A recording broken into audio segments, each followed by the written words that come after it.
I finished my book. It's actually been a few days ago that I finished it. I thought I would give it a few days to just let it really sink in and process through my brain. Collect my thoughts about it completely before I gave my final judgment.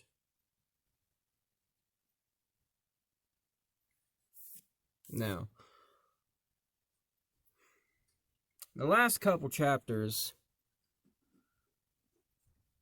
talked about sending in more troops to Iraq in like 2006 is when he did this. The name of the chapter was Surge. He sent in like 20,000 troops into Iraq because he felt like they needed more protection. They weren't being taken care of by our military well enough. They needed more.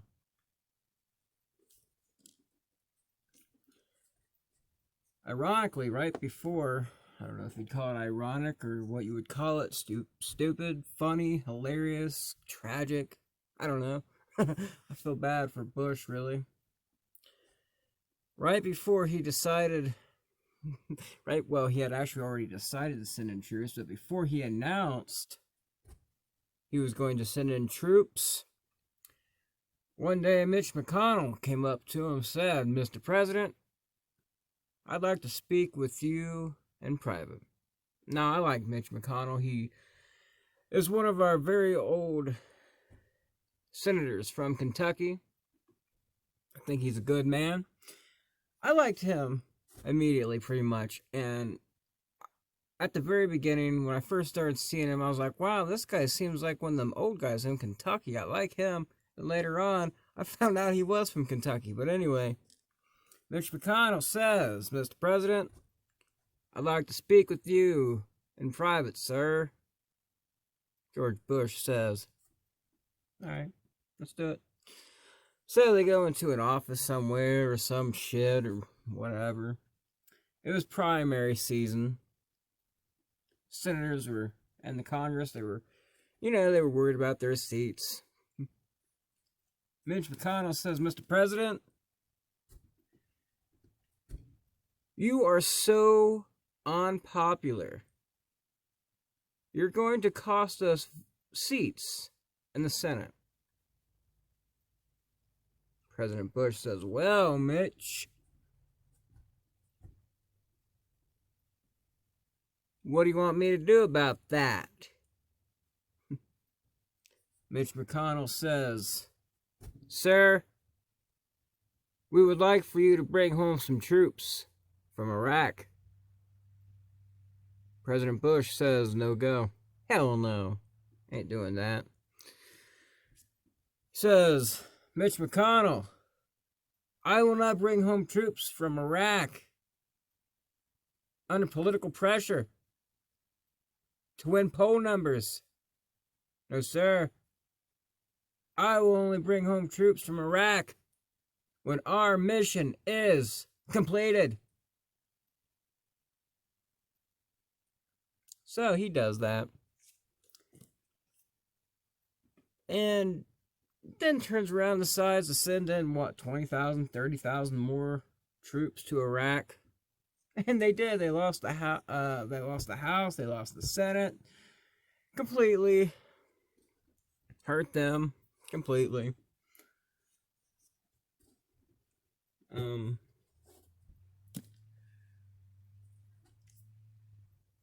It's pretty sad when your own people are coming to you and they're like, "Dude, you're so unpopular. Do something right. Do something that the American people want to see be done." But of course, Bush was too stupid to listen to what the American people wanted. The American people don't give a shit if Iraq has enough security.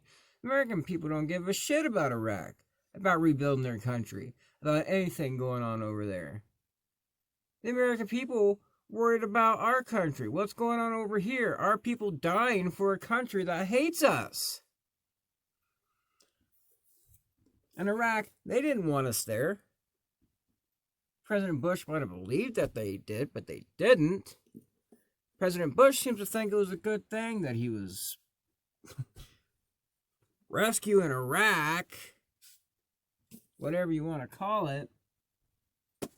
President Bush thought he was doing a good thing in Iraq. He wasn't. He was doing a horrible thing. Our people died in Iraq for no reason. They died for their country, not for our country. Our troops died for Iraq, their freedom, protecting them.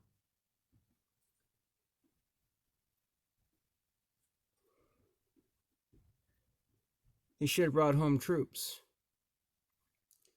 President Bush, in the summer of 2006, had secretly started to doubt whether or not Iraq, the mission in Iraq, could be successfully completed. He didn't want anyone to know because he didn't want to appear weak. And he also said if the commander-in-chief is having doubts, then everybody else will too. It was right to have doubts. You cannot be successful on a mission that cannot be completed. We cannot rescue Iraq, even now. It's been almost 20 years. Iraq is still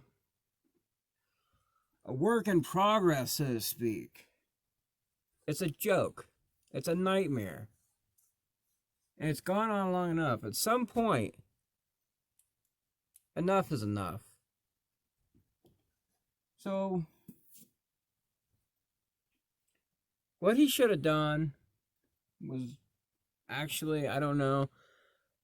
I guess it was good he got out Saddam Hussein. Maybe what he should have done is invaded, took him out, saying, oh, there's no weapons of mass destruction. I was wrong. Huh. Fuck me. Time to pack up and go home. That's what should have happened. Maybe he was right to invade Iraq because he seemed to really believe that he had the weapons. But once he got there and saw, hey, there's nothing here, he was too proud, is what it was, to say, this mission should not be going on. So, I am against everything he did in Iraq. I was before reading this book, and I am even more so after reading this book, really. So then, he talks about what he should have done differently in Iraq a lot in this book. He talks about, I don't know, but anyway, I'll get back to that thought here in a minute. Then later we go on to the financial crisis of 2008 and everything he did to help us out there. And I have to say I agree with everything he did to help us out during the financial crisis. I feel like he really made all the right decisions there. Let me just read you this small part. Mr. President, we are witnessing a financial panic. Those were the words coming from Ben Bernanke, the mild-mannered chairman of the Federal Reserve, who was seated across from me in the Roosevelt Room. Over the previous 2 weeks, the government had seized Fannie Mae and Freddie Mac, two giant housing entities. Lehman Brothers had filed the largest bankruptcy in American history. Merrill Lynch had been sold under distress. The Fed had granted an $85 billion loan to save AIG. Now, Wichita and Washington Mutual were teetering on the brink of collapse. With so much turbulence in financial institutions, credit markets had seized up. Consumers couldn't get loans for homes or cars. Small businesses couldn't borrow to finance their operations. The stock market had taken its sweetest plunge since the first day of trading after 9/11. As we sat beneath the oil painting of Teddy Roosevelt charging on horseback, we all knew America was facing its most dire economic challenge in decades. I turned to the rough rider of my financial team, Secretary of State Hank Paulson, a natural leader with decades of experience in international finance. "The situation is extraordinarily serious," Hank said. "Is this the worst crisis since the Great Depression?" I asked. And the answer was yes. In terms of the financial system, we have not seen anything like this since the 1930s, and it could get worse.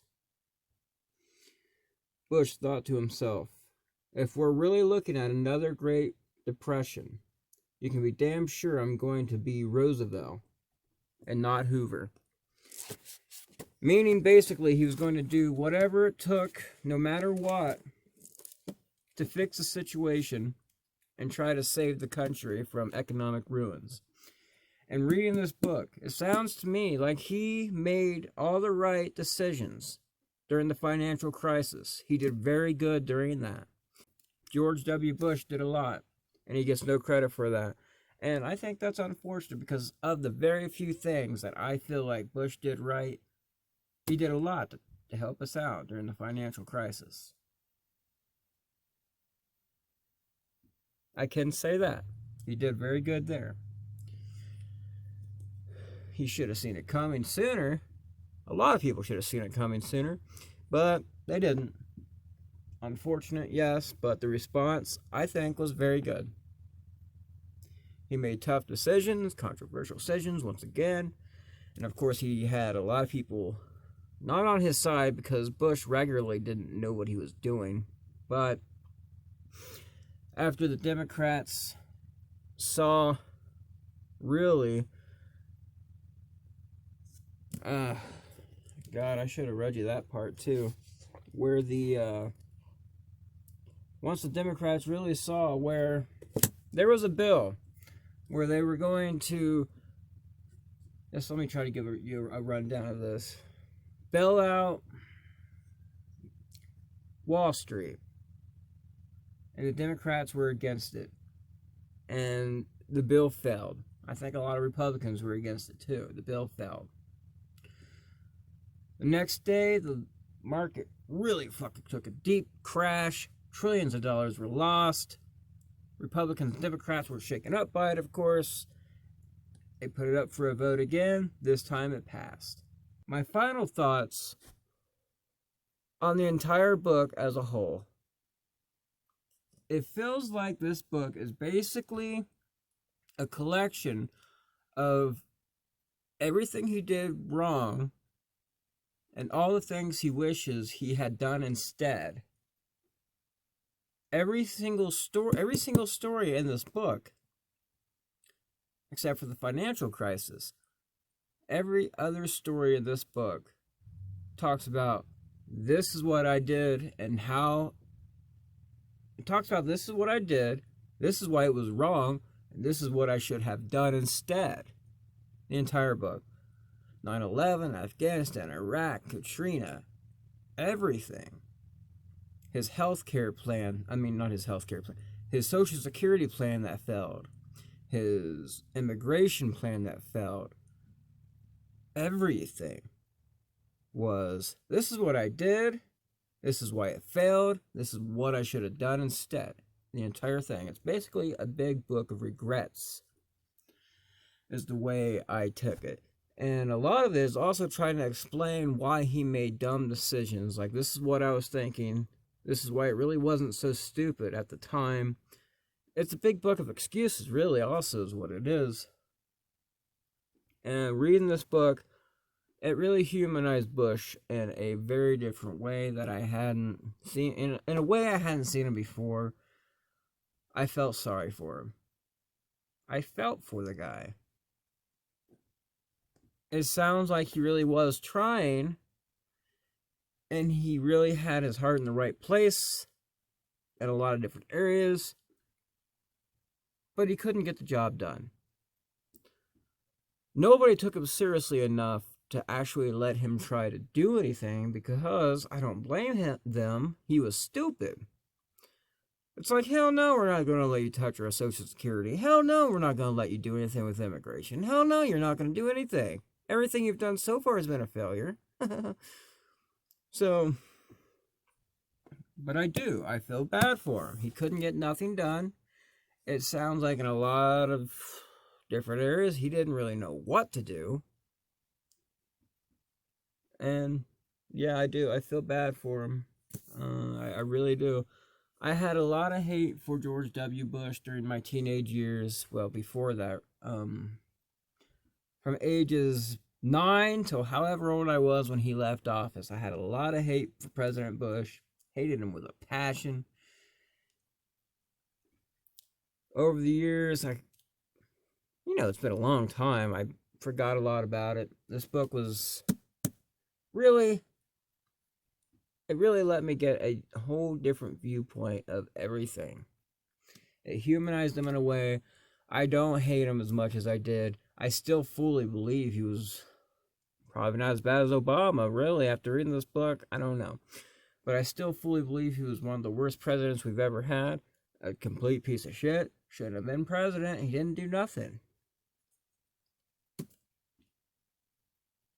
But yeah, that's basically my thoughts on the book. It was a very fascinating book. I'm glad I read it. I might reread it again sometime. That's how interesting it was. Just a second ago, I was sitting over there, flipping through the pages, and I would get lost rereading what I had already read. So, if you ever get a chance, and you see a copy of this somewhere, it's very cheap on eBay. I got this for like $5. Get yourself a copy, sit your ass down, read this shit. It's not so bad. You might learn a thing or two. It doesn't cover his entire presidency. It's not like a complete autobiography by any means. It's like I said, a collection of regrets, basically. Decision points. Hence the name. So yes.